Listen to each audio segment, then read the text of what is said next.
ฤดูไล่ล่าหนูนาอยู่เขตตะวันตกเฉียงใต้ของสาธารณรัฐสังคมนิยมเวียดนาม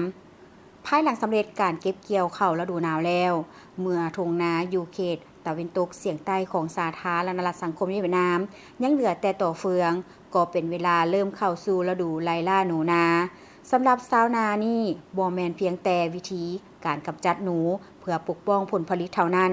แต่ยังเป็นกิจกรรมหนึ่งที่สนุกสนานม่วนซื่นซึ่งสามารถนำมาปรุงแต่งเป็นอาหารพื้นบ้านได้ตื่มอีกชาวนาตะแสงเถยลายนครเกินเธอหลายคนเห็นฮู้ว่า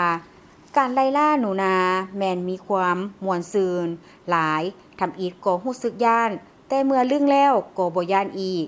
ท้าวโดแทงตอนได้เห็นฮู้ว่าเกี่ยวกับมูลเสื้อการไล่ล่าจับหนูนาทุกๆคนล้วนแต่มากหลายและสิ่งทำอิฐแม่นเพื่อกำจัดหนู2ม้าแม่นนำมาเพื่อปรุงแต่งเป็นอาหารจากซีนหนูที่แซ่บ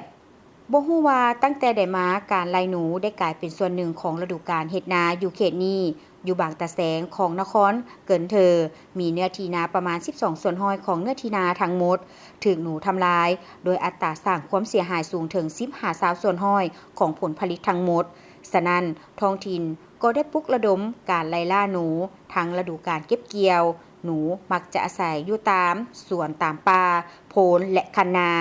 ย้อนความเข้าใจนิสัยของหนูสาวนาเพียงแต่น้ำหมาหรือเครื่องมือจำนวนหนึ่งก็สามารถล่าจับหนูได้การจับหนูบ่เพียงแต่เป็นการกำจัดศัตรูพืชแต่ยังช่วยสร้างรายรับในช่วงว่างงานตื่มอีกโดยเฉลี่ย1มื้อสามารถขายหนูได้ถึง200,000 ดง